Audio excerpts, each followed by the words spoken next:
Esta mañana. En el día de hoy tenemos un tema muy importante para compartir con ustedes, un webinar que hemos denominado los 20 temas clave del nuevo régimen aduanero, decreto 1165, fresquito, que hace unos días fue expedido por el gobierno nacional, y decidimos en la firma, en el equipo de aduanas y comercio internacional de la firma, especialmente con Camilo Castrillón aquí a mi lado, hacer una revisión sistemática del decreto y escoger unos 20 temas para en la mañana de hoy compartir con ustedes. El decreto es bastante extenso, como muy seguramente varios de ustedes ya lo han visto, aproximadamente unas 500, más de 400 páginas. Entonces, bueno, escoger 20 temas claves siempre será una selección arbitraria, pero había que hacerla para poder compartir con ustedes algunos temas que nos parecen importantes y que sin duda alguna después vendrá una discusión mayor, más profunda y más decantada de estos temas. Pero bueno, es un primer esfuerzo para ir viendo qué temas cambiaron, qué temas son importantes, qué temas se ven como retos y que hay que seguir definiendo para lograr que la regulación aduanera logre todos los objetivos que queremos. Entonces, la mecánica que vamos a tener, con Camilo vamos a irnos turnando los temas, cada dos temas vamos a hablar uno y el otro, y al final tendremos unas conclusiones rápidas y bueno, podrán hacer sus preguntas. Esperamos poder responder algunas de ellas si el tiempo nos lo permite. Bueno, sin más preámbulos, le doy la palabra a Camilo para que inicie un poco con la introducción y los objetivos del decreto. Gracias, José Francisco, y muy buenos días a todos los participantes en este webinar. Como lo comenta José Francisco, pues vamos a, tenemos un decreto pues comprensivo. Como ustedes saben, se resume toda la regulación aduanera colombiana ahora pues en un único decreto. Entonces vamos a tocar los temas principales. Antes que nada, pues es importante hablar sobre el contexto de esta norma. Digamos que, y en el slide pueden ver que lo denominamos las generalidades. Y en efecto, pues el decreto 1165 nace de la necesidad estatal de organizar el régimen aduanero colombiano.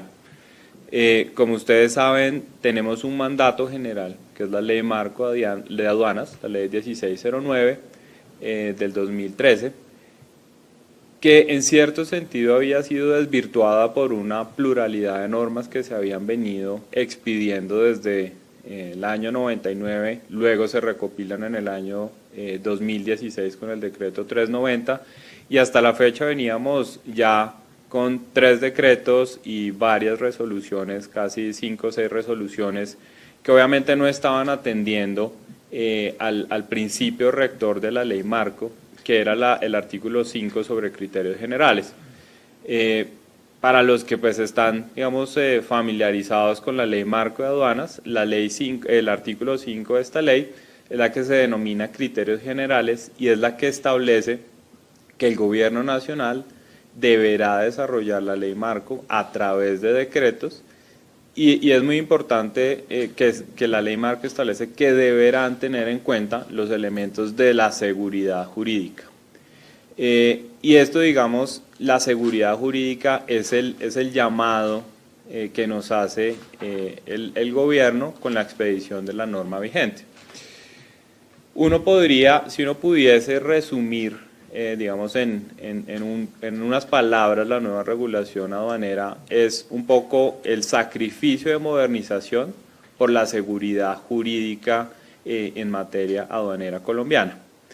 ¿Y por qué hablamos de modernización, del sacrificio de modernización? Como ustedes saben, el decreto 390, digamos, la premisa detrás del decreto 390 era actualizar la regulación aduanera a los estándares internacionales, trayendo o teniendo más bien como referente el convenio de Kioto revisado. Sin embargo, digamos que la adecuación a esos estándares internacionales generó una barrera muy alta para el gobierno, porque el estándar internacional involucra, digamos, todo un andamiaje de modernización electrónica que evidentemente pues la DIAN no tenía y se encuentra pues desarrollando, lo cual generó pues ese cortocircuito entre la modernidad y la realidad aduanera colombiana. Siguiendo adelante, el decreto 1165, entonces, ¿qué es lo que hace? Lo que hace es traer y compilar lo que estaba vigente o lo que está vigente a la fecha. Se puede decir entonces que un 65% del 1165 es o arrastra el 65% de lo que estaba vigente del 2685 de 1999 y el 25% del decreto 390 de 2016 que también ya se encontraba vigente. Ahora, la DIAN, digamos, ha establecido que el 1165 se marca dentro de 4 pilares fundamentales de lo que ellos llaman como la revolución de la normatividad aduanera y tributaria. El primer pilar que la DIAN siempre o sobre el cual ha hecho énfasis es la cercanía al ciudadano. Digamos que la DIAN hoy en día está enfocada en que no se vea la administración como un ente meramente fiscalizador y que busca corregir conductas de los administrados, sino lo que busca es, trabajar de la mano del sector privado. Esto, digamos, se vio materializado en el decreto sobre el cual vamos a hablar el día de hoy, en el sentido en que este decreto no es producto únicamente de la sentada de los funcionarios de la administración pública para expedir una norma, sino que, como ustedes saben, hubo unas mesas de concertación previas con los diferentes actores. Y esto se dio, motivado porque, como ustedes saben, el 390, que creó el concepto de operador de comercio exterior, pues obviamente involucró o puso obligaciones y responsabilidades a muchos actores de la cadena que antes pues no contaban, si bien, hacían parte de la cadena, no tenían unas obligaciones aduaneras claras y específicamente, estructuradas dentro de una norma. Esto generó pues que para este primer decreto, porque se espera que vengan más una vez, o el decreto 2 una vez entren, en vigor o en vigencia los diferentes actualizaciones del sistema electrónico informático de la DIAN, que esa concertación hoy en día nos lleva al contenido que vamos a desarrollar a lo largo de este webinar. El segundo pilar es el pilar de la legitimidad. La DIAN, y esto es un objetivo pues muy importante, es que la legitimidad de la administración únicamente se logra cuando el administrado realmente tiene claras las reglas de juego. Y eso era lo que no estaba pasando con la normativa aduanera. Los clientes, por ejemplo, en nuestro día a día no tenían claridad sobre qué era norma la que estaba vigente. Algunas administraciones aduaneras, algunas seccionales aduaneras aplicaban la normativa de una forma, otras de otra. Entonces, digamos que ese principio de legitimidad del Estado, estaba diluido debido a la falta de contar con un instrumento claro y único. Eso pues sumado a las diferentes, a la práctica también que lastimosamente se ha dado en el mundo aduanero, y es legislar a través de conceptos.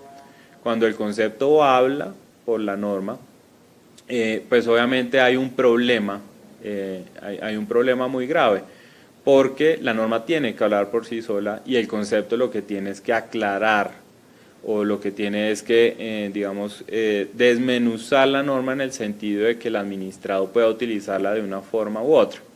Pero cuando lo que hace el concepto es suplir la norma, que lleva a muchos inconvenientes que se estaban presentando. Entonces, ese es el segundo pilar. En tercer lugar está el pilar de la transformación. Esto consiste en que la administración está dando un giro hacia tener una aduana profesional. Como ustedes saben, pues ya la DIAN ha anunciado pues que va a contar con un laboratorio que se ha construido y se ha desarrollado en los últimos años a base pues, de cooperación internacional. Va a estar enfocado, pues digamos, o va a fortalecer las áreas de valoración aduanera, de clasificación arancelaria.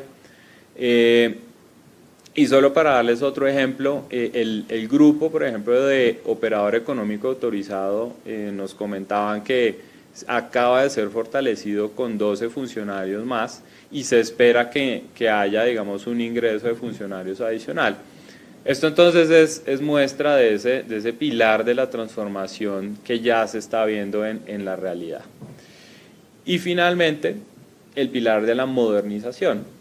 Y ese pilar es al que, digamos, si bien no lo vamos a ver en este decreto, es en el que, tras bambalinas, si se pudiese decir así, está trabajando la DIAN. La DIAN está desarrollando el sistema electrónico de la entidad. Digamos que se van a dar cuenta y la DIAN ya ha hecho algunos anuncios de trámites que se van a poder empezar a hacer a través de la página de internet de la entidad. Por ejemplo, el trámite de garantías ya va a dejar de ser un trámite documental físico para migrar hacia un sistema electrónico. Ahora, habiendo pues dicho esto y contextualizado el tema, entonces tenemos el primer slide que hace referencia a las generalidades del decreto 1165. Como pueden ver entonces, y ya lo mencionamos, pues retomamos en gran parte las disposiciones y el lenguaje del 2685 del 99. Ya vamos a ahondar un poco en cuáles fueron esos ajustes a términos clave para el mundo aduanero. En segundo lugar, se espera que una vez se implemente el sistema informático electrónico, pues se expida el libro 2 o el decreto 2, como ya lo anunciamos. Y en tercer lugar, en los próximos días, según lo ha hecho pues, público la DIAN, se espera que la resolución reglamentaria del decreto 1165 va a contener o va a compilar todas las resoluciones que tenemos vigentes a la fecha, para asimismo tener un mismo cuerpo reglamentario, regulatorio, que dé claridad sobre los diferentes temas aduaneros que se abordan en el nuevo decreto. Ahora, un punto importante es que el 1165, como compila, digamos, la normativa aduanero, pues obviamente hay unas derogatorias expresas que hace esta norma. En primer lugar, pues, digamos, queda derogado el decreto 2685 de 1999 y también el decreto 390 del año 2016, con excepción, como lo indica el 1165, de algunas figuras cuyo decaimiento pues, se irá dando digamos, por expreso mandato de la norma en el articulado. Los casos más relevantes son los de los usuarios aduaneros permanentes y los de los usuarios altamente exportadores, sobre los cuales pues, vamos a ahondar más adelante. Solo por mencionar otros dos temas que, digamos, seguirían vigentes por esa remisión expresa, son los depósitos privados para distribución internacional y la importación temporal para procesamiento industrial, que inicialmente, como ustedes saben, está pensada o estuvo pensada para los Altex, para un beneficio pues, en renta del Estatuto Tributario, el artículo 428, literal G, pero que va a migrar a la figura del operador económico autorizado. Por eso es que se deja, digamos, esa mención expresa de vigencia. ¿Qué más queda derogado? Los 2 y 3 del 17/2016, que zonas francas, que es, digamos, y pues obviamente es un tema crítico, es un tema lastimoso porque el título 2 y el título 3 regulaban temas muy importantes para el régimen de zona franca. Eso quiere decir que se dejan por fuera y siguen aplicando, digamos, con lo que veníamos, el régimen de comercio exterior de las zonas francas, ya ajustado, pues digamos, no quedaría derogado. Todo lo relativo a los formularios de movimiento de mercancías electrónicos, en especial el tema de correcciones, que es tan complejo en el día a día de los usuarios de zona franca, cualquiera que sea su calidad. En tercer lugar, el tratamiento de subproductos, productos defectuosos, mercancías deterioradas, residuos, desperdicios y saldos también, pues desafortunadamente no entraría en vigor.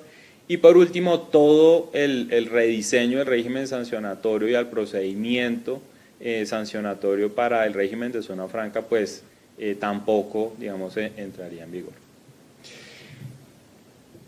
Otro punto importante es la garantía de seguridad jurídica. Digamos que el 1165 digamos, establece garantías jurídicas, como es un decreto que tiene, digamos, una transición, tiene, y solo para mencionarles dos casos, tiene, digamos, dos estándares importantes. En primer lugar, para la importación de mercancías, el decreto establece específicamente que todas esas operaciones que se iniciaron desde la presentación y envío de la información de los documentos de viaje y manifiesto de carga, digamos, se deberán terminar con el régimen con el que iniciaron. Para el caso de exportación de mercancía, en ese mismo sentido, se entiende que el trámite debió haber iniciado o inició con el diligenciamiento y aceptación de la solicitud de autorización de embarque a través de los servicios informáticos electrónicos y deberá finalizar con el régimen aduanero con el cual inició. Entonces, digamos que hay varios artículos dentro del 1165 que, digamos, reafirman, digamos, o que dan seguridad jurídica a las operaciones que hubiesen iniciado con un régimen anterior, pero que finalizarán una vez entrado en vigor el 1165. En tercer lugar, se promueve la facilitación de las operaciones de comercio exterior. Más adelante vamos a ahondar en este tema, pero hay unos beneficios, pues, específicos para el sector turístico. Se crea una nueva categoría de usuario aduanero, que se llaman los lugares habilitados para el ingreso y salida de viajeros o mercancías bajo control aduanero. Y en segundo lugar, digamos, se crean o se reafirman más bien algunos incentivos para lo que se conoce como la economía naranja, en particular para la industria audiovisual. El 1165 pues también establece, digamos, unos beneficios. ¿Qué se reafirma para esta industria? La posibilidad de realizar importaciones bajo la modalidad de importación para perfeccionamiento pasivo, específicamente en temas que han sido delicados y sobre los cuales ha habido pronunciamientos judiciales sobre valoración aduanera. Se establece expresamente que la valoración aduanera de medios audiovisuales, pues obviamente únicamente va a tener en cuenta el continente y no el contenido, para evitar, digamos, problemas de valoración aduanera. Y se establece también un beneficio en el régimen de envíos urgentes, en el cual se señala que no habrá lugar a la constitución de garantías cuando se trate la importación de material, equipo profesional de cinematografía, obras audiovisuales de cualquier género y películas cinematográficas. Obviamente se deberá contar con el visto bueno del Ministerio de Cultura o de la entidad, digamos, que actúe pues en representación del ministerio, pero digamos que es un espaldarazo a digamos, la economía naranja. Finalmente, digamos, hacemos una breve referencia al tema de vigencia. El 1165 establece que iniciará o estará en vigor 30 días comunes, contados a partir del día siguiente al de su publicación en el Diario Oficial. En este sentido, este decreto entrará en vigor el 2 de agosto del año en curso. Eso quiere decir que ya estamos a contadas semanas de que esta nueva norma pues empiece a regir. ¿Qué otros temas hay importantes en relación con generalidades? digamos, las obligaciones y sanciones o patrimonio que se va a acreditar ya no se miden salarios mínimos, sino que se unifica como lo trae la regulación tributaria, digamos que la aduanera ahora se ajusta a VTs. Hacemos una unificación del lenguaje de la normativa aduanera, volvemos a hablar de los usuarios aduaneros en reemplazo de los operadores de comercio exterior, volvemos a hablar del régimen de tráfico postal y envíos urgentes, entonces es volver a lo que veníamos del 2685. Como se los comenté, hay un nuevo usuario aduanero que se denomina los lugares habilitados para el ingreso y salida de viajeros de mercancías bajo control aduanero. Y voy a hacer un par de comentarios muy breves sobre esta figura. Importante que esta habilitación incluye, cuando se van a habilitar estos nuevos usuarios, va a incluir una zona primaria aduanera. La norma establece que esto va a ser regulado, pero va a ser adicionalmente cuando se declaren esos lugares habilitados, el mismo acto de calificación va a señalar qué parte es la totalidad del lugar habilitado y qué parte es la zona primaria aduanera. Esto, digamos, es una novedad porque nosotros veníamos arrastrando un régimen en el que había una resolución para declarar el lugar habilitado y otra para declarar la zona primaria aduanera. Pero, de nuevo, la norma establece que va a estar esto sujeto a reglamentación. ¿Qué otro tema es novedoso? Se elimina la exigencia de presentar estados financieros para las autorizaciones de usuarios que no requieren demostrar patrimonio. Como ustedes saben, era una práctica común de la DIAN pedir estados financieros por cualquier razón, incluso si yo no debía, certificar ningún, un mínimo patrimonial. Entonces, ¿quiénes siguen obligados a presentar estados aduaneros? Las agencias de aduanas, los depósitos públicos y privados y los intermediarios de la modalidad de tráfico postal y envíos urgentes. Por otro lado, el reembarque, pues que estuvo, bajo el 390, no era claro qué tipo de operación era. Bajo el 1165 vuelve a considerarse como una modalidad de exportación. Digamos que el 1165 trae lo que traía el 390 sobre la posibilidad de realizar la operación de reembarque.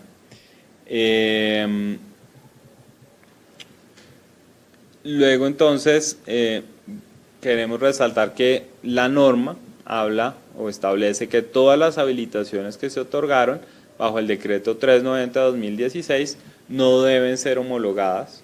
En particular, se envía un mensaje de tranquilidad para los CLIs, agentes aeroportuarios, agentes de carga internacional que fueron declarados o que fueron homologados bajo la vigencia del decreto 390. También se establece expresamente que esto también era algo que ya venía del 390, pero no estaba tan claro, la actuación directa de importadores y exportadores como declarantes en los modos de importación y exportación. Digamos que en el 1165 queda claro que esto es posible. Y finalmente se hace una armonización de la normativa sobre la solicitud de planos. Esto es un tema muy procedimental, pero digamos que lo que busca la DIAN es generar unos estándares en la solicitud de documentos, en particular de planos, porque muchas figuras aduaneras exigen que se adjunten. Entonces la DIAN lo que hace, y esto también va a estar sujeto a reglamentación, es crear esos estándares de planos. Pasamos a un punto muy relevante, que es el punto de definiciones. Como ustedes pueden ver, hay el 1165 incorpora unas definiciones, modifica otras y elimina algunas. Solo para resaltar, algunas definiciones importantes. En primer lugar, la definición del certificado de origen no preferencial. Como ustedes saben, cuando existen investigaciones sobre prácticas comerciales restrictivas, como por ejemplo se imponen medidas antidumping, únicamente estaba establecido, o más bien no estaba establecido cómo se debía controlar a las economías o a los países que debían cumplir con o que habían sido afectados por la resolución de declaratoria, por ejemplo, de un dumping. Entonces, como medida de control para que la medida impuesta pues sea efectiva, se establecen las reglas de origen no preferencial para que esos importadores deban certificar ese origen no preferencial de las mercancías sujetas a la medida de defensa comercial. Ahora, ahí es importante y vale la pena cuestionarse, y es que ya existe en efecto una norma que es el decreto 637-2018 expedida por el Ministerio de Comercio sobre origen no preferencial. Sin embargo, el 1165 establece que la DIAN va a reglamentar la materia, entonces uno esperaría ver que la política que viene del ministerio pues digamos sea concordante con la reglamentación que anuncia la DIAN. En segundo lugar, un tema importante, una definición importante es la inspección previa. Se continúa, digamos, con la figura que venía, la que pueden solicitar el importador o el agente de aduanas, previo aviso, por supuesto, a la DIAN. Digamos que no hay un cambio mayor en la figura. En tercer lugar, pues se incluye, como se los comentamos, la definición de usuario aduanero. Es una definición compleja, no es, digamos, es una, como se van a dar cuenta, pues es una definición que define o que incluye muchos actores diversos dentro de su texto. Y hemos encontrado también en estas revisiones del 1165 que en algunos casos se utiliza el término usuario de comercio exterior. Seguramente es una imprecisión técnica del decreto, pero digamos que no es, a pesar de que el término preciso debería ser usuario aduanero, en algunos casos se hace referencia al usuario de comercio exterior, que pues no es una figura que está definida. Y finalmente, sobre definiciones que se incorporan está el de zona primaria aduanera. Y aquí lo novedoso no es que la definición no existiese, sino que lo novedoso es que ahora se incluyen las áreas de las zonas francas como zonas primarias aduaneras.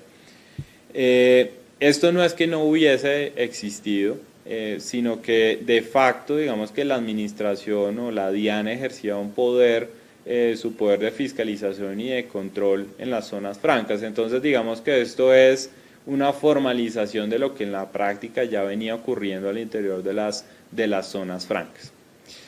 Ahora, ¿qué conceptos se modifican? Importante pues el concepto de endoso aduanero. Digamos que el 390 no incluía una definición como tal de endoso aduanero, sino que estaba regado en diferentes definiciones de términos digamos aduaneros que podían estar relacionados con el endoso, pero no lo definían directamente. Incluso había temas confusos como hablar de endosos aduaneros parciales, que lo hacía la norma y que obviamente eso tenía unas complejidades altas a nivel operativo. Pero digamos que el 1165 retoma el concepto de endoso aduanero, establece de nuevo que pues es un endoso que se hace únicamente para efectos de agenciamiento aduanero y que no transfiere el dominio sobre los bienes. Por lo demás, digamos que se eliminan ya términos como los derechos impuestos a la importación, ya volvemos a hablar de tributos aduaneros, se eliminan términos como el desaduanamiento, que eran pues ya digamos las formalidades y demás, volvemos a retomar los conceptos con los que veníamos del 2685, y digamos otros conceptos digamos que venían pues del 390 aunado con Kioto, de persona inexistente, reconocimiento de mercancías y transporte combinado. Entonces pasamos entonces estas definiciones pues ya las tocamos de forma general: origen no preferencial, destinatario, usuario aduanero y zona primaria aduanero.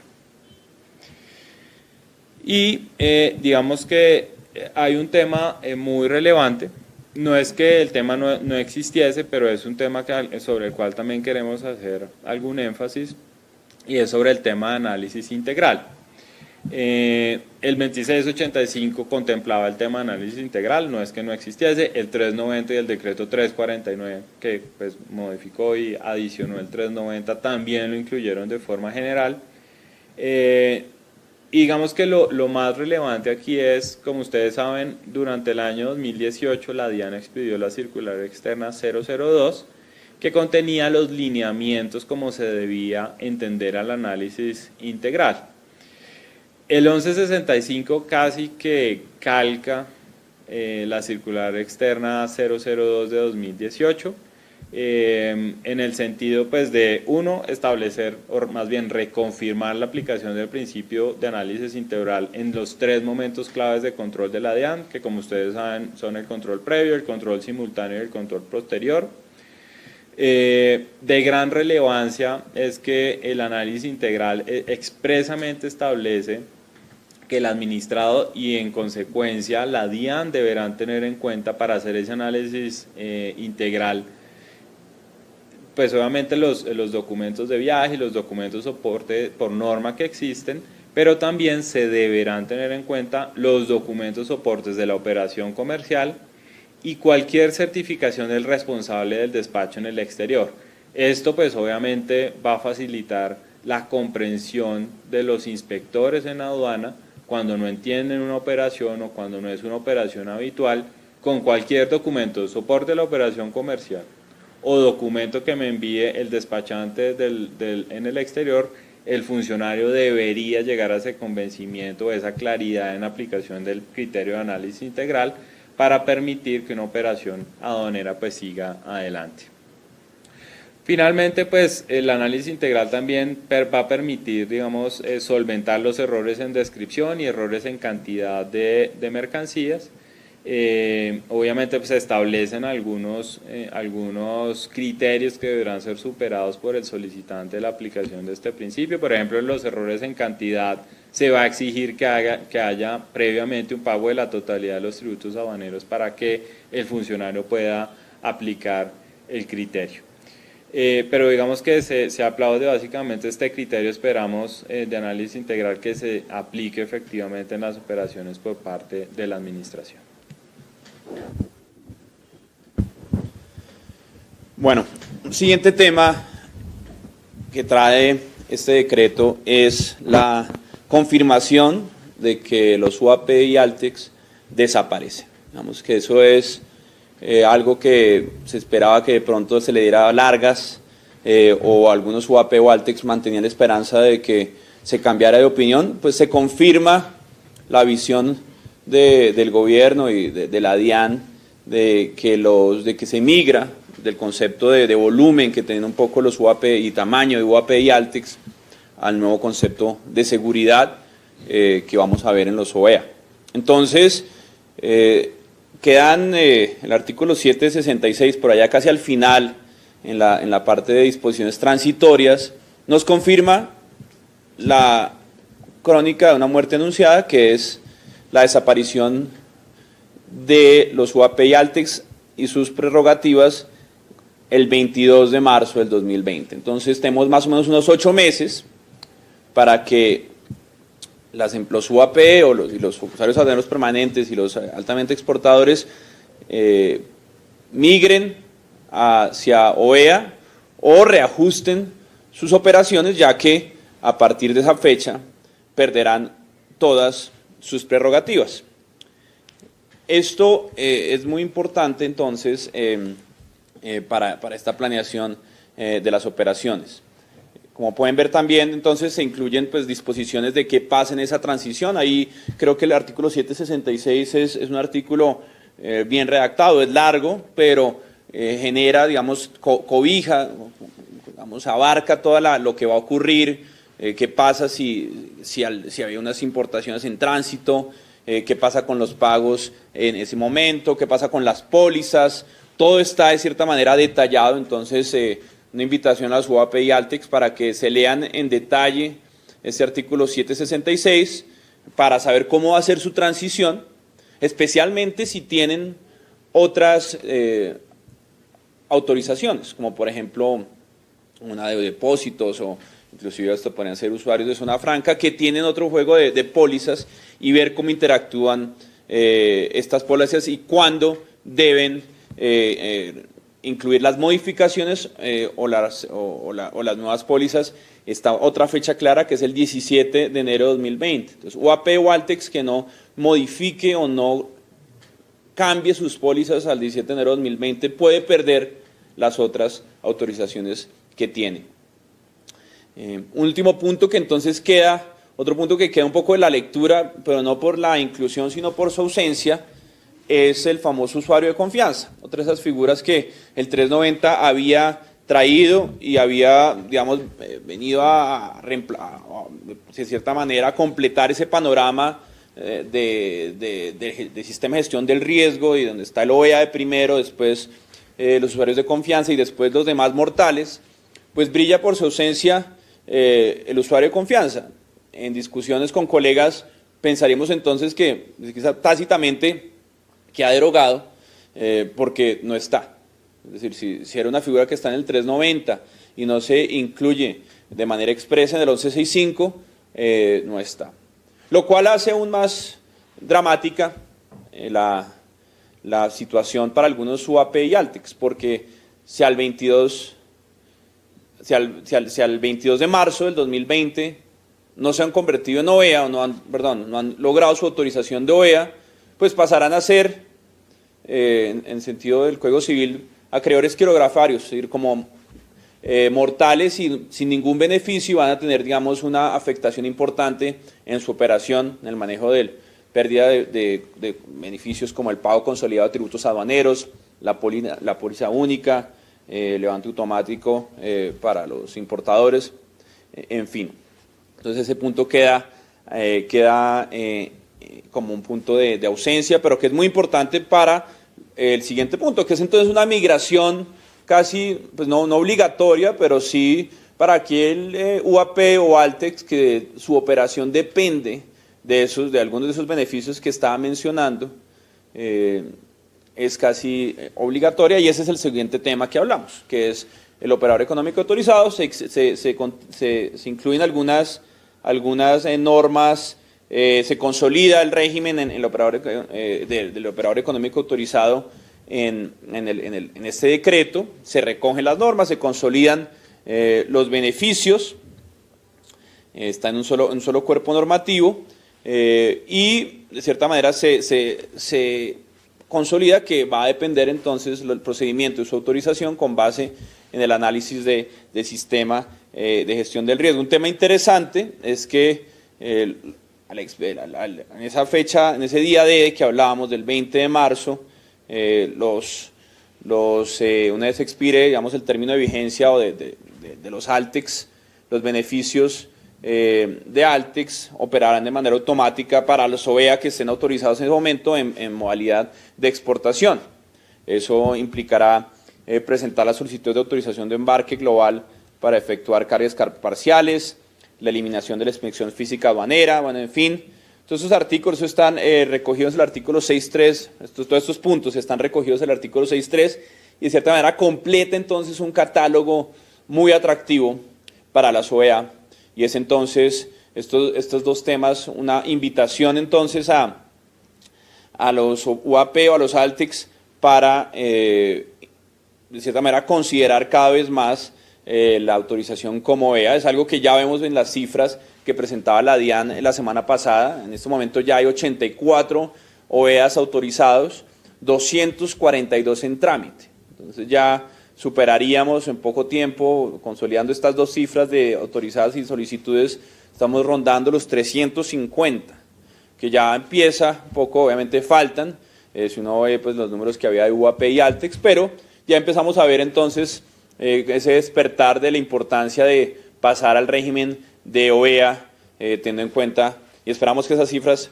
seguramente aumenten, ya consolidando esta fecha de marzo del 2020 que le mencionaba.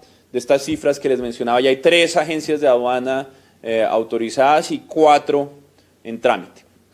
Entonces, ese es un llamado para considerar el OEA como la figura que sin duda alguna va a mover el comercio exterior colombiano en reemplazo de los UAP y Altex y en ausencia de los usuarios de confianza.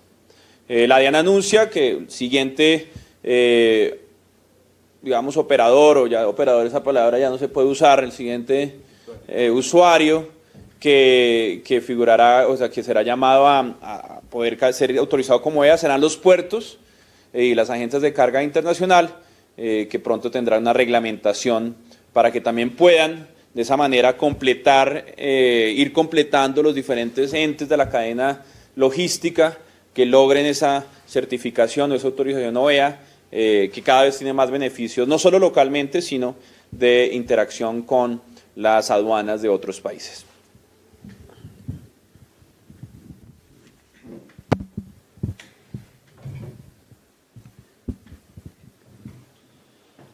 Bueno, siguiendo adelante con la agenda propuesta, vamos a hablar sobre cómo quedó, en términos generales, cómo quedaron las agencias de aduana en el 1165.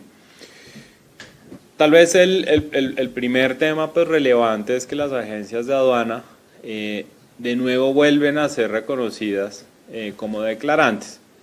En consecuencia, pues digamos, esa definición que venía, digamos, del decreto 390 como unos meros intermediadores, digamos que vuelve y se matiza en el 1165 y tiene unos cambios muy relevantes que vamos a empezar a revisar. En primer lugar, las modificaciones en materia de responsabilidad. En primer lugar está, digamos que las aduanas de aduana siguen respondiendo administrativamente por sus faltas, como su nombre lo indica, administrativas aduaneras que lleguen a cometer. Como todos sabemos, la clásica responsabilidad administrativa aduanera, que la recoge también el 1165, es el hacer incurrir a su mandante en errores que conlleven un mayor pago de tributos aduaneros. Entonces, la agencia de aduana sigue con la misma responsabilidad. Digamos que hay un régimen sancionatorio, digamos que, y que valga decirlo ahora, pues se mide no en salarios mínimos, sino en VTs, que incluye todas las sanciones administrativas aduaneras de las agencias de aduana, cubriendo, pues, obviamente, las múltiples obligaciones aduaneras que tienen estos usuarios de comercio exterior, estos usuarios aduaneros, perdón.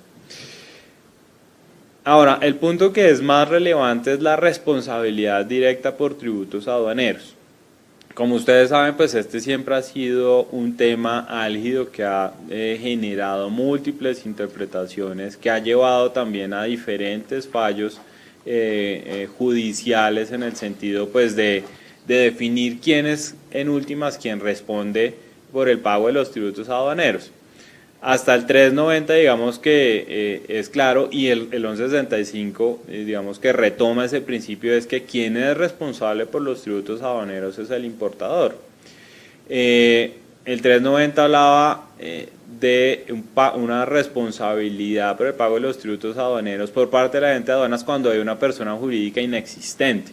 Pero recuerden que vimos en un slide anterior que la definición de persona inexistente pues había desaparecido.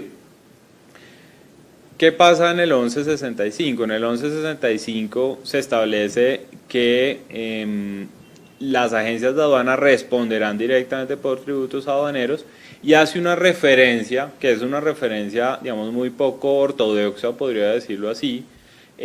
Algunos casos, dice, responderá directamente por los tributos aduaneros en los casos del artículo 597, numeral 9, que ese artículo 597, numeral 9, hace referencia a la aplicación de la medida cautelar de aprehensión.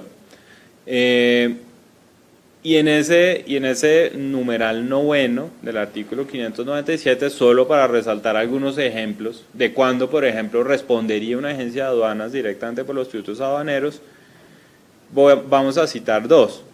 Por ejemplo, el 9.3 establece que dice que la persona jurídica se encuentre disuelta y liquidada para la fecha de la realización de la operación de comercio exterior o que tratando de persona natural ha fallecido. Entonces uno piensa, haciendo digamos, la abstracción de lo que busca la norma aduanera, es si se dan algunos casos de agenciamiento aduanero en el que la persona jurídica se disuelve y se liquide, o que la persona natural fallezca sin que se haya realizado el pago de tributos aduaneros, entonces uno pensaría, en esos casos tendrá que venir la agencia de aduana y responder directamente. Un segundo caso es el que señala, por ejemplo, el numeral 9.4 de ese artículo 597, y establece que cuando se haya utilizado el nombre y la identificación de personas naturales o jurídicas sin su autorización en operaciones de comercio exterior.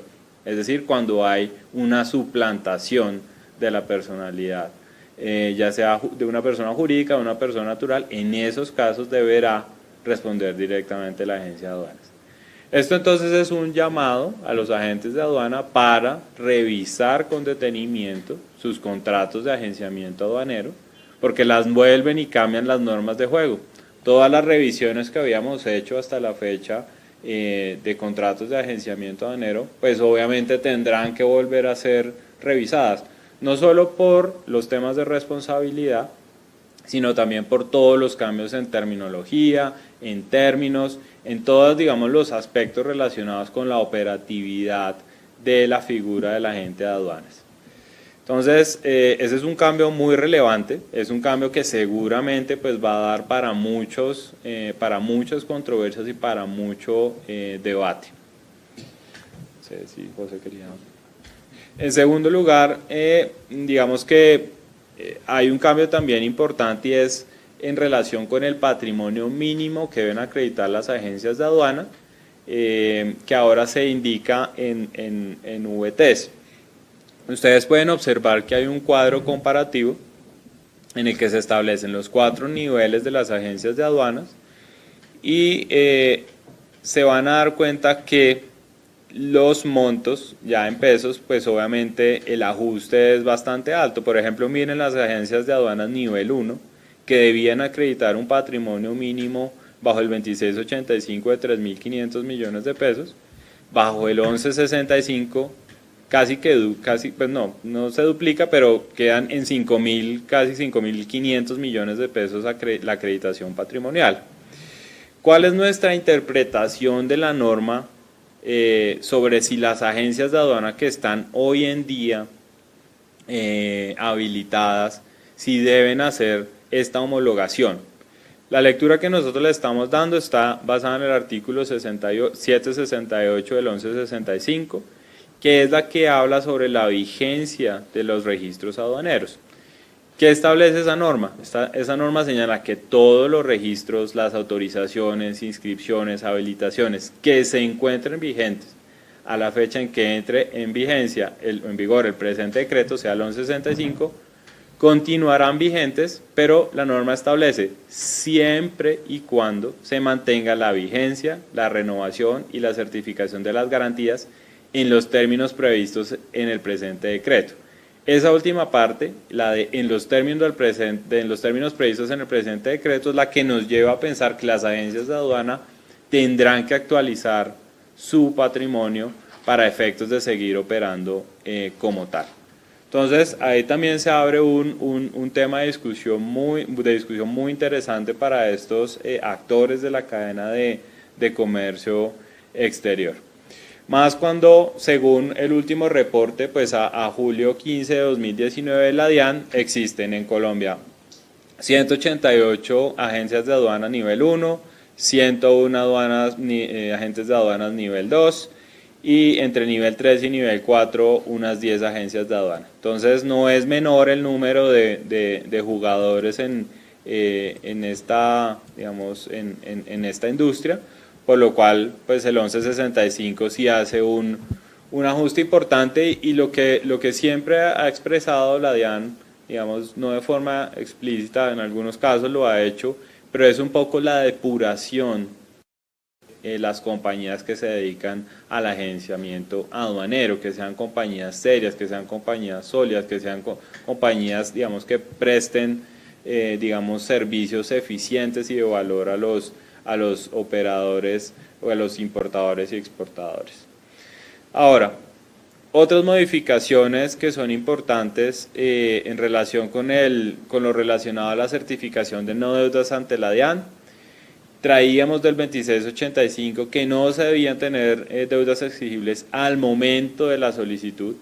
Esto pues obviamente generaba que cuando un agente de aduana solicitaba, digamos, su calificación, su habilitación como tal, pues si tenía alguna deuda, fuese por el monto que fuese, pues o le rechazaban la solicitud o informalmente la DIAN pedía que digamos, que desistieran de la misma para arreglar el tema de deudas y no, digamos, tener un desgaste administrativo de emitir un acto, digamos, en el sentido de que no se iba a otorgar la habilitación respectiva.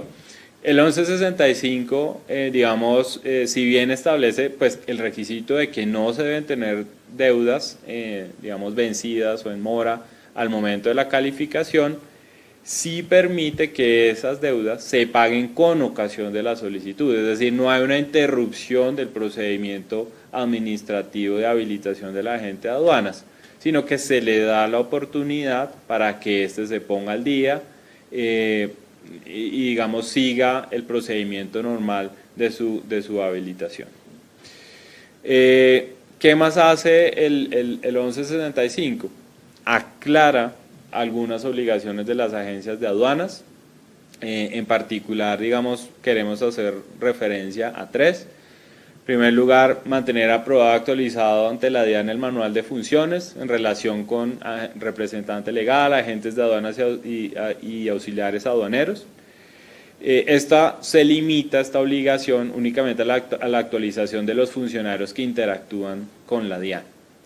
En segundo lugar, se informa, digamos, que este era un tema del día a día, lo de informar la vinculación, la obligación de informar la vinculación y desvinculación de agentes y auxiliares de aduanas.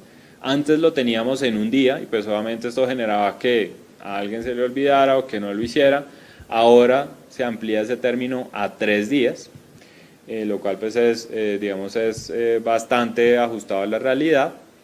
Y en tercer lugar, se elimina la obligación de informar el cambio de dirección. Y pues digamos, la DIAN lo ha dicho, nosotros ya conocemos, digamos, nosotros tenemos control sobre el RUT, lo que se espera es que el administrado, pues obviamente, actualice su RUT, porque no hacerlo además acarrea sanciones.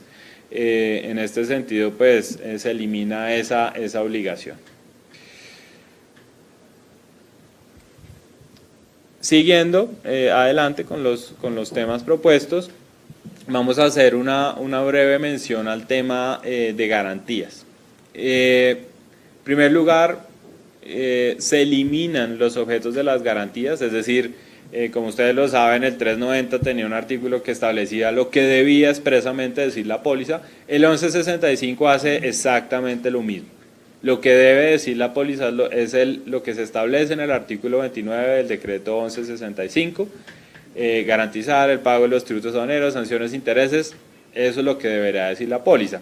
Ahora, ¿qué es lo que dice en relación con seguridad jurídica el artículo 767? Que todas las garantías que se encuentren certificadas o en trámite de aprobación por parte de la DIAN a la fecha de entrada en vigencia del decreto 1165, solo deberán ajustar el objeto asegurado de conformidad con lo previsto en el 1165 en el momento en el que se deba renovar la garantía.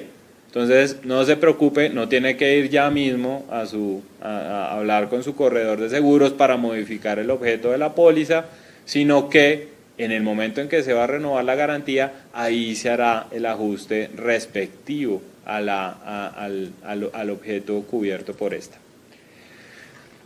¿Qué, digamos, cambios hay? Que esto pues es, en cierto sentido, un retroceso, y es, solo se permiten 2 tipos de garantía, es decir, volvemos al 2685, las de compañías de seguros y las de entidades bancarias. Todas las demás garantías, incluso abiertas, porque recuerden que el 390 había abierto, digamos, el espectro en el sentido de que los administrados podían ofrecer la garantía que ellos considerasen y la DIAN tenía la potestad de aprobarla o no. Digamos que esto vuelve y se cierra. a estos únicos dos tipos de garantías. Y un gran anuncio en esta materia es que la DIAN, como se los comenté al inicio de la charla, comentó que hacia el mes de septiembre ya se va a habilitar la presentación de las garantías, tanto específicas como globales, a través del sistema informático electrónico de la DIAN. Sí, yo creo que con esto podemos cerrar este tema. Siguiente tema es viajeros. Es un tema que históricamente se ha visto, no se le ha dado mucha importancia. Digamos que en el mundo de la operación aduanera, pues normalmente las grandes operaciones y las operaciones importantes no ocurren en el régimen de viajeros, como debe ser, pero en nuestra opinión, el 1165 tiene dos cambios que van a hacer que tome una importancia aún mayor. Obviamente en el mundo de las personas naturales tiene una importancia radical en su día a día, pero dado estos dos cambios que voy a mencionar, puede haber una importancia aún mayor. Uno es el aumento de montos, de cupos. Se pasa de un cupo con franquicia de $1.500 a $2.000. Digamos que ya el viajero que llega con las mercancías, con lo que compró en su viaje, ya para un tema de no tener esa franquicia del tributo único, tiene ya no solo 1.500 sino 2.000, ¿no? Y adicionalmente el cupo adicional que se tiene con tributo único pasa de 2.500 a 3.000, entonces pasamos a un cupo total de 5.000, lo cual ya es una suma considerable, y es por eso que el primer tema por el cual considero que ahora es posible que se le dé un uso mayor. Las personas van a tener una tranquilidad para traer esos efectos personales o compras que hicieron en sus viajes por un cupo que ya logra una suma considerable, que son los $5.000. Ahora bien, la otra punta de este régimen que hace que sea muy importante viene por este lado, y es que la DIAN está trabajando en un proyecto de resolución que debe ser emitida en las próximas semanas, según la cual ya si uno no trae mercancías para declarar, no debería llenar ningún papel, no debería llenar ninguna declaración y sale por una fila preferencial, una fila rápida, como ocurre en varios aeropuertos del mundo, en el cual dice mercancías sin declarar y sale sin problema. Hasta ahí todo bien. Pero ¿qué pasa si por algún tipo de control aleatorio, yo no sé, o esto cómo va a estar operando con los escáneres, la DIAN descubre mercancías que debería haber declarado o cuyo monto, digamos, es diferente al real, las aprende y las decomisa? Y eso es, digamos, con base inclusive en el decreto, ¿no? La resolución seguramente reiterará esto, pero el parágrafo segundo del artículo 267 dice que si el viajero omite declarar equipaje sujeto al pago de tributo único y la autoridad aduanera encuentra mercancías sujetas al pago del mismo o mercancías en mayor valor o cantidad de las admisibles dentro del equipaje con pago del tributo único o mercancías diferentes a las autorizadas para la movilidad de viajeros, o el viajero no cumple las condiciones de permanencia mínima en el exterior, que el caso de mercancías no acompañadas, equipaje con tributo único son 5 días, la autoridad procederá a su aprehensión y decomiso de las mercancías de manera inmediata. Entonces, por un lado se abren las puertas, se abren los cupos, pero por el otro lado se le dan dientes, de manera, unos dientes muy afilados a la autoridad aduanera para que, en el caso sí, tranquilo, confiamos en usted, pero donde llegue a omitir, a fallar, a mentir, se procederá de manera inmediata con la aprehensión del decomiso, y por eso preveo que tendremos probablemente algunos casos interesantes en el futuro de aprehensiones y decomisos, espero no en el caso personal, de estas mercancías en el régimen de viajero. Hay que hacerle seguimiento entonces al proyecto de resolución por el cual se modifica este formulario 530 y se va a especificar y a reglamentar en la operatividad de este régimen. Siguiente tema muy importante es el tema de legalizaciones. Ahí hay un artículos más importantes como el artículo de análisis integral. Obviamente todo el decreto es importante, pero yo creo que habrá algunos artículos que uno usará más que otros en su día, en nuestro caso en la asesoría a las empresas y en el caso de los operadores en su día a día. Y muy seguramente uno de los artículos llamados a brillar mientras se expide este segundo decreto y dura la vigencia del 1165 es el artículo 293 sobre rescate, que tiene una primera parte de rescate de mercancía en abandono, muy similar a lo que tenía el 2965, la legalización con pago de rescate, la legalización sin pago de rescate. Ahí voy a hacer una pausa para hablar y entrar en profundidad un poquito en profundidad en esta norma.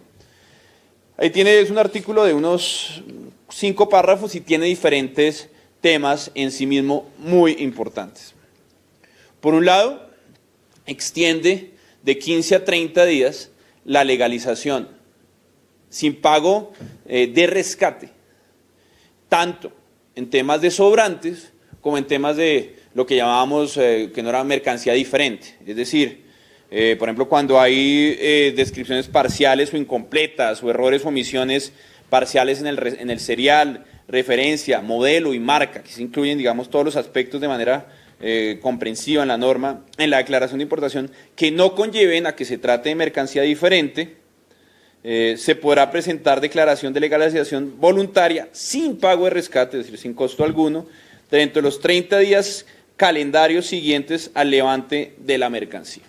Esta norma de los 30 días, esto es un aumento importante, digamos que en 15 días, aunque ya era un gran avance, muchas empresas decían que resultaba corto para determinar si ese proveedor del exterior le había mandado esa famosa ñapa de los 20 televisores más a los que había pedido, que hace unos años terminaba en aprehensión y decomiso. Ahora, o sea, cuando ya se abre el contenedor, se termina y ve a uno que venían más cosas de las que están en los documentos y en lo que uno creía que venía, habrá esa posibilidad de legalizar ese sobrante, y también en el caso de esa mercancía que estaba con un serial o una marca diferente durante los 30 días siguiente al levante. Obviamente esto siempre y cuando no genere la violación de una restricción legal o administrativa o el menor pago de tributos aduaneros. Entonces esas son las condiciones. Otro punto interesante en relación con este tema son las declaraciones anticipadas. Antes, digamos, si no se realizaba la declaración anticipada cuando era obligatoria, se podía legalizar, pero siempre con rescate. Hoy en día, en unos 15 días, cuando entre en vigor el 1165, existirá la posibilidad de hacer esa legalización y ya no operará el rescate, sino una sanción única de 300 VT, lo cual pues eso es un cambio importante. Ahí el decreto tiene un tema interesante y es una excepción para cuando no aplique esa sanción. Dice bueno, no presentar la declaración anticipada cuando ello fuera obligatorio en las condiciones y términos previstos. Estoy leyendo artículo 615, 2.6 de las infracciones graves en los declarantes.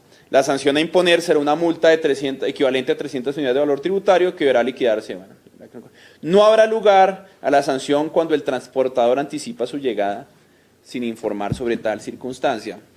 Está esa excepción ahí al final del artículo. Hay que revisar y pensar cuál va a ser el alcance de esa excepción, obviamente con los transportadores y ver en qué casos se da el aviso y cuáles no. Entendería que lo usual y es excepcional es que un transportador no dé aviso de su llegada, no anticipe su llegada, con lo cual pareciera que esta causal de las 300 VTs podría casi nunca operar. O sea, hay que ver cómo opera esto con los transportadores y que se pudiera siempre, digamos, legalizar sin rescate y sin sanción cuando no se haya presentado una declaración anticipada. ¿Podría ser el fin entonces de las declaraciones anticipadas o un cambio importante ahí? O al menos el fin de de las sanciones por no presentarlas anticipadamente. Hay que ver esta excepción cómo opera en la práctica, especialmente con la dinámica del transporte, especialmente el transporte marítimo que toma tiempo y que sin duda alguna de esos avisos usualmente se dan no solo por temas aduaneros, sino también por temas de la reglamentación de transporte y la operación de los puertos.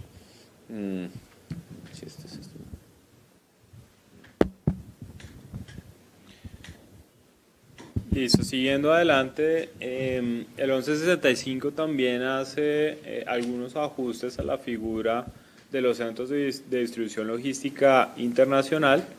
En primer lugar, pues se organizan y agrupan los requisitos generales específicos para la habilitación.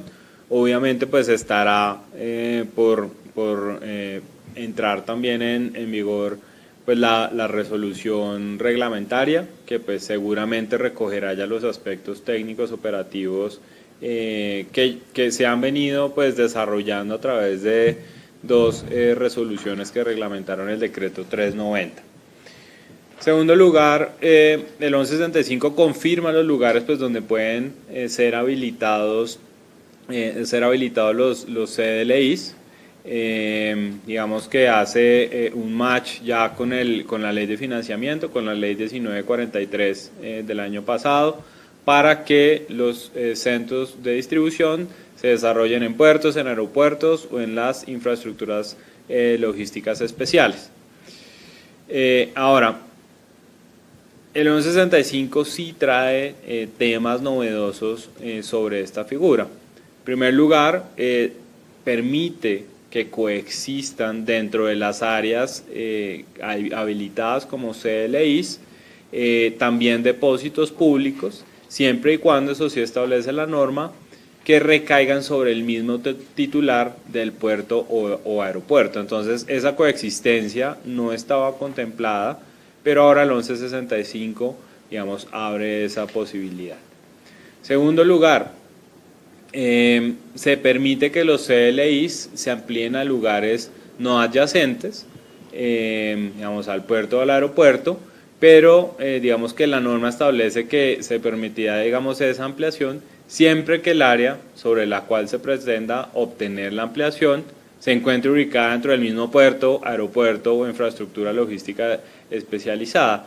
Entonces hay que ver cómo es que digamos, es una norma que no es clara, porque si bien habla de ampliación a un lugar no adyacente, dentro de los mismos requisitos sí establece que, a pesar de no ser adyacente, debe quedar en el mismo puerto, aeropuerto o ILE.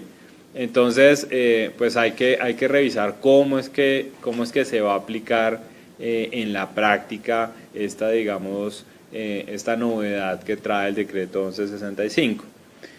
Y el otro tema era un tema operativo que estaba generando, digamos, un desgaste administrativo a las compañías que estaban realizando reembarques de mercancías desde los CDLIs, en los cuales pues siempre se debía, o digamos, se debía adjuntar el documento de transporte. Ahora lo que dice la norma es que en reemplazo del documento de transporte de cada una de las mercancías, únicamente para los efectos de reembarque, se debe anexar a la solicitud, a la SAE, pues, de autorización de embarque, una relación de los documentos de transporte correspondientes. Es decir, se deberán listar los documentos de transporte sin necesidad de estar pues duplicándolos y haciendo un desgaste administrativo pues mucho más elevado como el que se traía hasta la fecha. Otro tema muy relevante, los cambios que hubo en materia de zonas francas. Digamos que las zonas francas, ustedes saben que cada día está más, digamos, en el torrente sanguíneo del mundo aduanero. Las grandes compañías de este país están ubicadas en zona franca, entonces es un régimen pues que siempre va a ser parte de una modificación aduanera. ¿Qué trae el 1165 que es relevante y novedoso?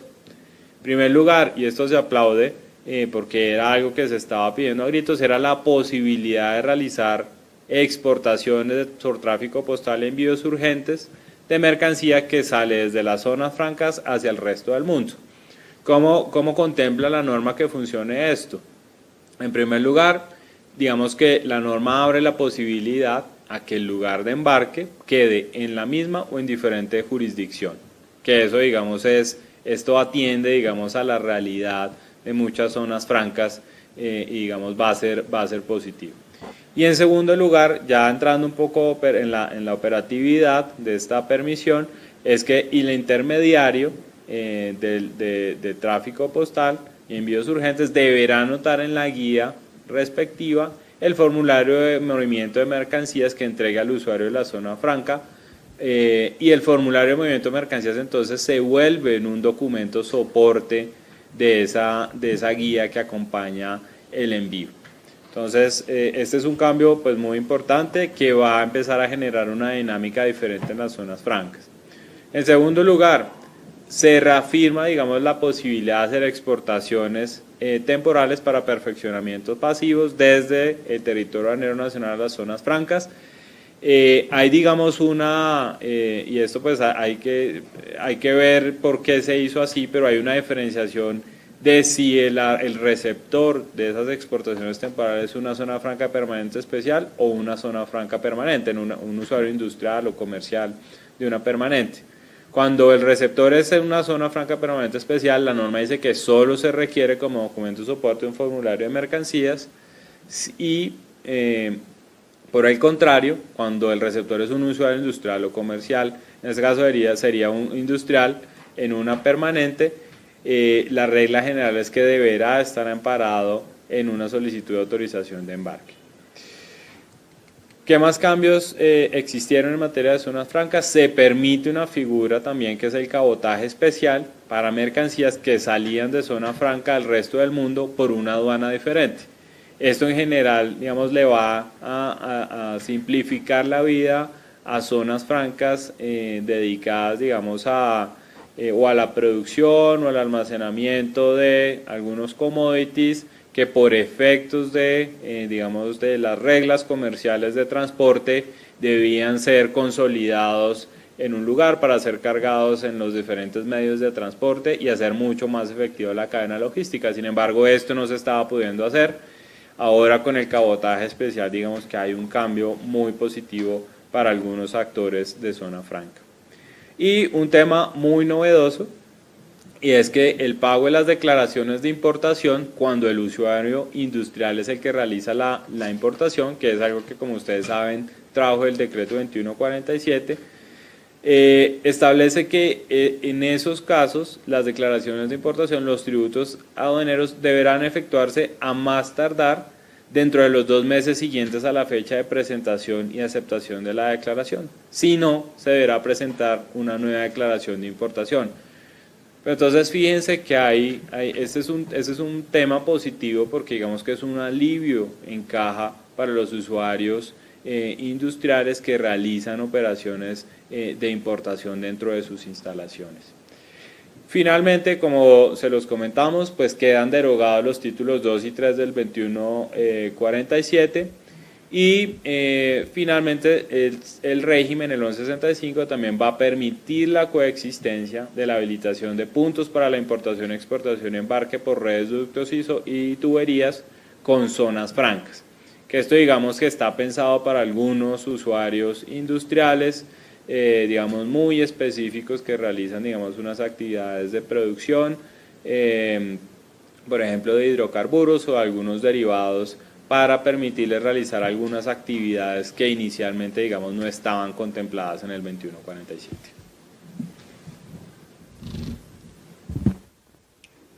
Bueno, ahora llegamos a los 3 grandes de la técnica aduanera: valoración, origen y clasificación, los 3 temas técnicos. Ahí, digamos que se recupera en gran parte la regulación anterior y se derogan algunos temas del 390, pero uno de los temas que yo rescato y que aplaudo es que se haya mantenido y se haya regulado también y se haya complementado toda la regulación sobre resoluciones anticipadas. Si ustedes recordarán, antes del 390 existían pues las clasificaciones arancelarias y algunos temas muy limitados, pero fue en virtud de los compromisos adquiridos por Colombia en el marco del TLC con Estados Unidos especialmente, con base en lo cual el 390 desarrolló el arsenal y desarrolló, digamos, todo ese tema, toda esa regulación completa e interesante de resoluciones anticipadas, que sin duda alguna es una de esas herramientas que hablan que un país se empieza a convertir en un país serio. Esos temas en los cuales son resoluciones obligatorias para la administración, mediante la cual un usuario pone de presente una situación, un bien para temas de clasificación arancelaria, una operación para temas de origen o de valoración aduanera, temas de marcado, de etiquetado, temas de cualquier otro aspecto de los TLCs, y la administración se pronuncia sobre el tema y se convierte en obligatorio para la administración, pero hoy en día hay cada vez más para el administrado también. Y ahí es donde vemos algunos de los cambios más interesantes. Entonces, entrando al tema de valoración, vemos cómo a lo largo de todo el decreto, y especialmente en las definiciones, pero aún más importante y de manera más contundente, en las infracciones, se vuelve obligatorio los ajustes de valor permanente. Se podría decir que casi se equipara en algunos temas o en su fuerza los ajustes de valor permanente a las resoluciones anticipadas en materia de valoración. Eso lo vemos, por ejemplo, en el artículo 331, bueno, primero el artículo 10, cuando habla de las obligaciones del importador, habla de cumplir con los ajustes de valor permanente. Pero bueno, de manera contundente, en las infracciones, en el artículo 640, incluye un catálogo de infracciones al incumplimiento de ajuste de valor permanente, en la cual hay una nueva muy interesante, según la cual cuando posteriormente a la obtención de una solicitud de resolución anticipada o de ajuste de valor permanente, y ese O siempre se da en las infracciones hoy en día. Ustedes van a ver en el catálogo de infracciones relacionadas con valoración o de resoluciones anticipadas, ya tiene resolución anticipada o ajuste de valor permanente. Lo tiene tanto en todos los numerales de las infracciones y lo tiene también en el artículo 331. Entonces se incluye una sanción para quien no informe sobre modificaciones que afecten la resolución anticipada o ajuste de valor permanente. Entonces, ¿esto aquí viene a cortar? Vamos a dónde va esta infracción. Vamos que uno llega, pide su resolución anticipada o su ajuste de valor permanente, de pronto no le gusta cómo queda y cambia su operación y dice, no, ahorita es que mi operación no era esa, mi operación es diferente. Pues aquí viene una infracción a decir, usted debería haber informado ese cambio. Ese cambio no es tan libre, por dicho, no es libre de ninguna manera y dispara una infracción que tiene una sanción de 150 VT. Asimismo, como lo mencionaba, en todo el catálogo del artículo, en todo el 640 se incluyen todo el tema de suministrar información falsa para solicitar una resolución anticipada, ahora también para un ajuste permanente de valor. Lo mismo para incumplir la resolución anticipada o el ajuste permanente de valor también tendrá su respectiva sanción, en ese caso de 100 VTs. Entonces, de los cambios más importantes que hay en este tema de valoración aduanera es un poco cómo los ajustes de valor permanente se les da un procedimiento y unos mayores dientes, una obligatoriedad mayor y unas consecuencias negativas cuando no se cumplen, lo cual me parece, vamos a ver cómo opera en el día a día, pero yo creo que tiene sentido.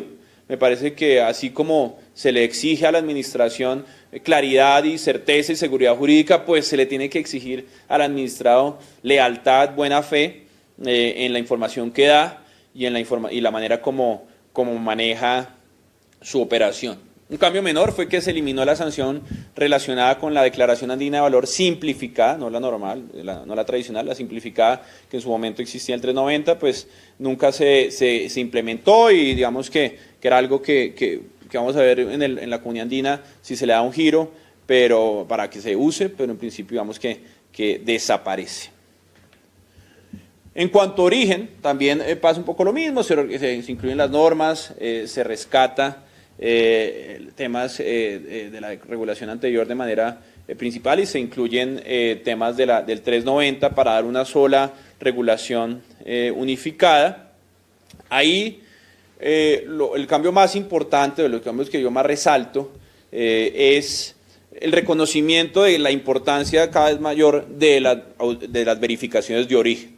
Ya hemos acompañado a algunos clientes y hemos visto a otros colegas también enfrentar estas verificaciones. No son fáciles, pero son necesarias.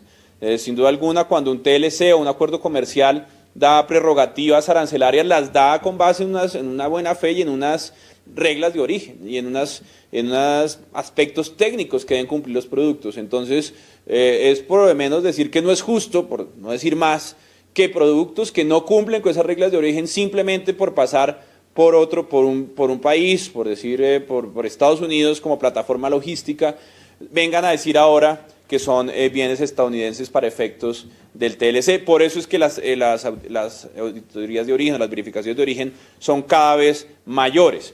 Y un cambio muy importante ahí es que se suspende la firmeza de la declaración de importación en un proceso de verificación de origen. Es decir, no es, en otros casos, con el REA o los requerimientos que ya se suspende la firmeza del DIM, sino aquí es antes. Y unos dirían, pero ¿cómo así? Entonces me están cambiando la regla. Esto tiene sentido para mí. Si ustedes han participado en una verificación de origen, las verificaciones de origen son dispendiosas, toman tiempo, implica conminar o mandar exhortos o mandar solicitudes de información a los proveedores del exterior, a que las autoridades del exterior realicen algunas gestiones, y eso toma tiempo. Entonces es lógico que haya una suspensión del término. Lo bueno es que esa suspensión no es eterna. Entonces se le impone un término máximo de 10 meses para culminar el proceso de verificación de origen, contados de la comunicación del requerimiento de información. Lo que no aclara, y será para discusión o de pronto para reglamentación, es qué pasa a la expiración de esos 10 meses. Lo lógico sería, yo pensaría, es que no es que opere el silencio administrativo positivo, porque en este caso no hay una solicitud, pero en el cual se cierre de manera favorable para el importador la investigación, ya que digamos que vuelve a quedar sin ninguna información negativa, no se encontró nada en el tiempo que se había previsto para esa investigación, y se deje entonces retomar el curso de firmeza de la declaración de importación hasta que se cumplan sus 3 años. Se incluye otro tema importante, diría que el otro tema importante de origen, de los cambios de origen, es un nuevo lenguaje y un nuevo elemento que hasta ahora no se ha tomado tan importante, que es todo el tema de origen no preferencial. ¿Qué es origen no preferencial? Pues ya cuando uno, en vez del origen preferencial, que es cuando uno dice viene del país de Estados Unidos o de Canadá o un país de la Unión Europea y tiene un beneficio, aquí lo que queremos decir es, en el marco de una investigación antidumping, es decir, mire, mi producto no viene de China o de México, de cualquier país que haya sido, que tenga unos derechos antidumping, unas medidas de defensa comercial impuestas, y tiene un origen diferente, no preferencial, pero diferente, y por ende no se le aplica los mayores derechos antidumping o los mayores derechos digamos, sanciones por defensa comercial, y entra bajo el arancel de nación más favorecida. Eso, a medida que Colombia siga fortaleciendo su unidad de defensa comercial, y muy seguramente habrá cada vez más investigaciones, esto va a tener cada vez más importancia. Va a tomar un punto final ahí del tema de origen, es que se ajustó el procedimiento para solicitar la calidad de exportador autorizado, que por el momento, saben, es operativo para los tratados de libre comercio con la Unión Europea y con EFTA, los países otros países europeos que no pertenecen a la Unión Europea, principalmente países nórdicos, y en ese caso cada vez la calidad de exportador autorizado es importante, ya que se le permite al exportador autorizado otorgar declaraciones de certificados de origen o certificación de origen en factura, lo cual es especialmente importante en las exportaciones hacia estos destinos.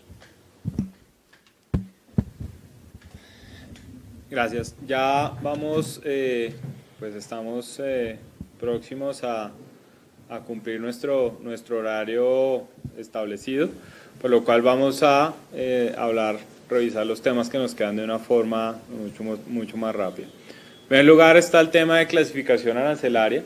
Para seguridad jurídica, digamos que el artículo 769 del 1165 estableció que todas las resoluciones que se emitieron con anterioridad a la vigencia pues, del 1165 mantendrán su aplicabilidad siempre y cuando no cambien las condiciones bajo las cuales fueron emitidas o hayan sido expresamente derogadas. Entonces, seguirán vigentes las resoluciones de clasificación a menos de que se cumplan esos dos requisitos. En segundo lugar, se afirma la posibilidad de que las clasificaciones aduaneras sean solicitadas, ustedes saben, por los dos mecanismos que hay hoy en día. Por conducto, en primer lugar, de la solicitud de las resoluciones anticipadas, que es un mecanismo que nos trajeron algunos tratados de libre comercio, o a petición de particular, que ha sido, pues, digamos, la solicitud clásica de clasificación arancelaria. ¿Cuál es la gran diferencia entre pedir una o la otra? Y se arrastra, digamos, el beneficio del 390 y es para la solicitud de clasificación arancelaria de unidades funcionales. Allí, digamos, el 1165 establece que la solicitud de unidad funcional en el momento de una importación puede ser presentada como soporte, pero solo en caso de que la solicitud de clasificación arancelaria se haya hecho pues a solicitud de parte, es decir, bajo el mecanismo tradicional, no así cuando se utiliza el mecanismo de resolución anticipada. Entonces ese es como el cambio más relevante en materia de clasificación arancelaria. Segundo lugar, en materia de procedimiento aduanero, digamos que ya hemos hablado de muchos temas procedimentales, pero pues digamos para hacer énfasis, en primer lugar en la subsanación del requisito de deudas para agencias de aduanas, ya hablamos antes que se rechazaba la solicitud, ahora dentro del trámite se va a poder realizar el pago de deudas que existían. En segundo lugar, también lo mencionamos rápidamente, se elimina la obligación de presentar el certificado de existencia y representación legal y solo, digamos, se exige cuando la Cámara de Comercio respectiva no tiene una conexión con el RUES. En los demás casos, si existe la conexión, pues no, la DIAN no exigirá el certificado de existencia y representación legal. En tercer lugar, el pago de tributos aduaneros de la declaración de importación anticipada se podrá hacer desde su presentación. Digamos que este es un cambio importante. Y por último, la declaración de importación por perfeccionamiento pasivo se podrá realizar por una digamos, jurisdicción diferente. Antes solo se podía realizar desde la misma jurisdicción.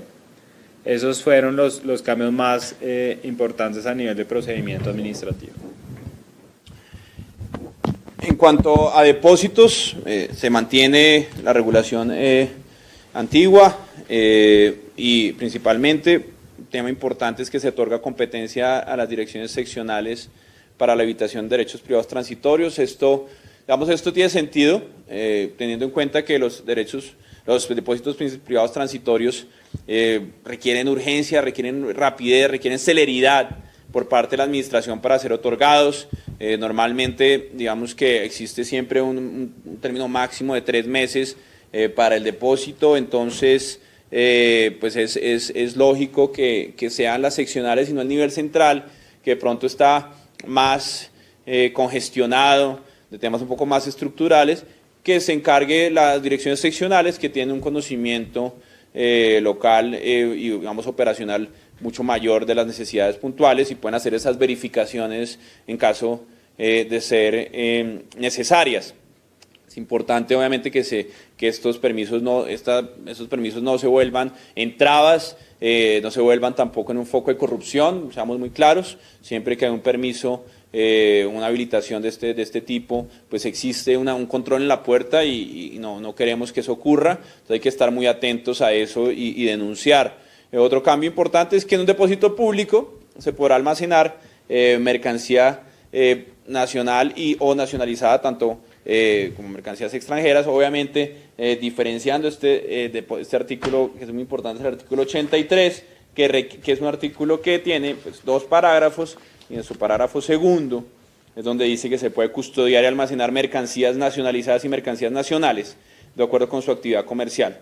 Para hacer estos efectos, lo único es que se tiene que identificar las mercancías que están sujetas a control aduanero.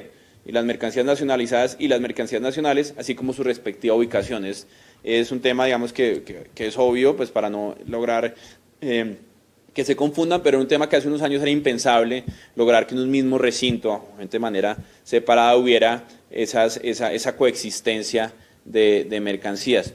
Un siguiente tema es el de gestión del riesgo. Ya hemos hablado de algunos de los aspectos cuando toqué OEA, cuando toqué UAP y Altex, pero se reitera, digamos, en algunos aspectos la importancia del sistema de gestión de riesgo al cual seguimos migrando y se sigue consolidando. Muy seguramente vendrán reglamentación adicional de la manera como esto se va a implementar, pero reitera que es con base en el sistema de gestión del riesgo, con base en el elemento esencial, sujeto obviamente a otros requisitos, como se otorga la autorización de OEA y como se otorga la autorización como exportador autorizado.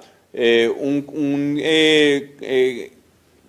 tema menor es que el concepto favorable para habilitación de CLIs, que mencionaba Camilo, no entra en vigor el 2 de agosto, sino queda pendiente para más adelante. Y un cambio interesante en esta gestión del riesgo, sí es muy importante verlo y analizar sus implicaciones, es que los allanamientos en infracciones leves no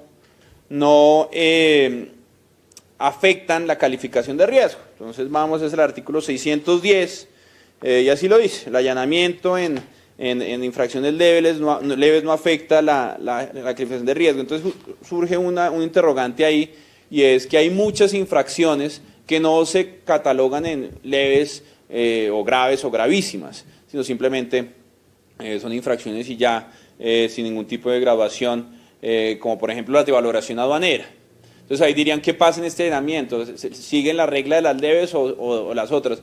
Pues habrá que ver. El tema de interpretación, en mi punto de vista muy personal, no seguiría la suerte de las infracciones leves. ¿Por qué? Porque no son leves.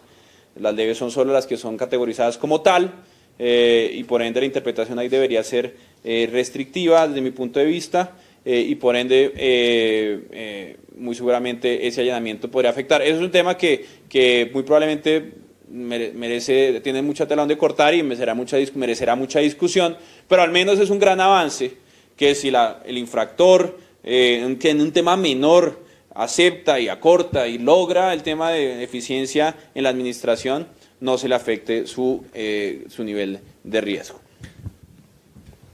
Y finalmente los cambios más relevantes en los sistemas especiales de importación y exportación, digamos que es importante, se elimina la garantía, digamos, el 1175 elimina las garantías para los plan vallejistas de servicios. Eran el único, digamos, plan vallejista que seguía obligado a constituir garantías. El 1175 obliga esta, digamos, restricción, lo cual pues financieramente va a ser mucho más viables las operaciones de este tipo.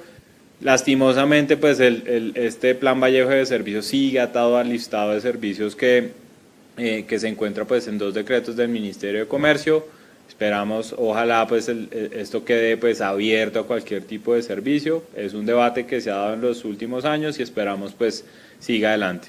En segundo lugar, se incluye también la obligación de que como documento soporte las declaraciones de importación de planes Vallejo se adjunte el registro o licencia de importación respectivo cuando a ello hubiere lugar, dependiendo del tipo de producto y de plan Vallejo que se trate.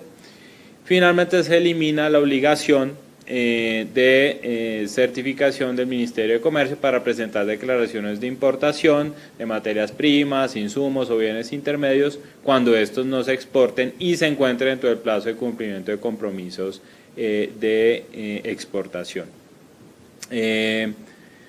Estos, digamos, son los cambios principales en esta materia. Y finalmente, digamos, en cuanto al régimen sancionatorio, vamos a hacer referencia a los principales cambios. En primer lugar, se mantiene la figura de los errores formales no sancionables.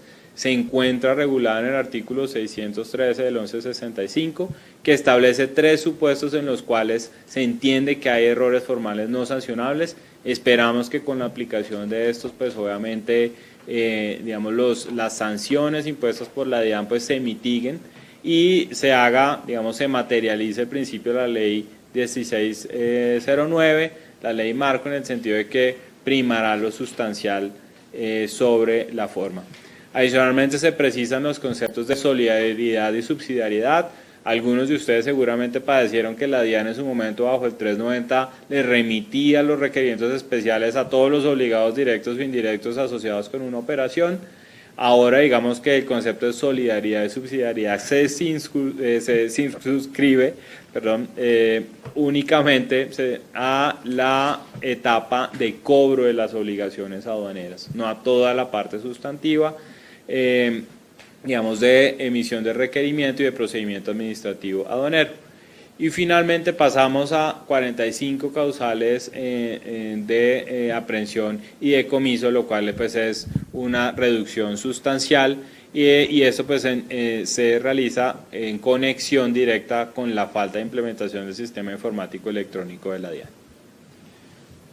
Bueno, yo creo que hicimos en poco más de 90 minutos, 95 minutos para ser exacto, una labor difícil, que era tratar de escoger 20 puntos y comentarlos de manera sucinta y efectiva. Igualmente quedan muchos temas sobre la mesa, hay otros cambios que también pudieron quedar, pero queremos quedarnos con los comentarios finales. Valoramos sin duda alguna la iniciativa del gobierno de dar estabilidad jurídica. Para muchos es un retroceso a decir, ay, volvimos al tema del 2685, pues sí, eso lo sabíamos. Sabíamos que el gobierno y la DIAN y la administración actual quería tener unas reglas claras actuales y solo en el momento en el que estuviéramos listos para el siguiente paso darlo. Eso tiene sentido. Lo que no tenía sentido es dar un paso cuando no estaba listo. Se mantienen algunas dificultades en materia de redacción y lenguaje que será necesario decantar a lo largo de la vigencia. Esperamos que la pronta y efectiva resolución reglamentaria aclare algunos puntos. Obviamente no podrá modificar el decreto, pero sí sin duda alguna aclarar algunos temas. Y esperamos la pronta implementación del sistema informático.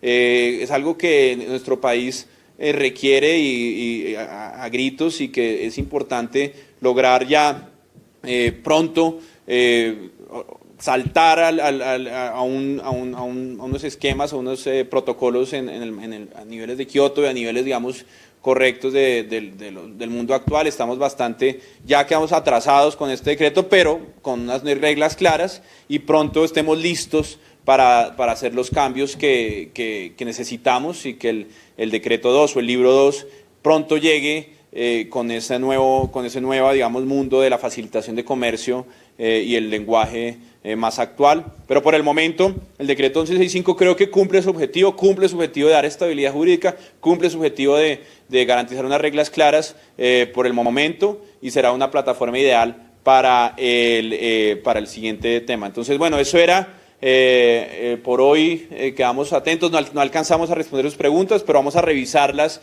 sea algunas para contestarles con una llamada o un correo y discutir estos temas. Bueno, y quedamos, ahí están nuestros correos, el de Camilo y el mío, y quedamos a sus órdenes para seguir profundizando y seguir comentando este nuevo decreto que nos trae el gobierno, y que esperamos influya favorablemente en el comercio internacional colombiano y por ende el desarrollo económico del país.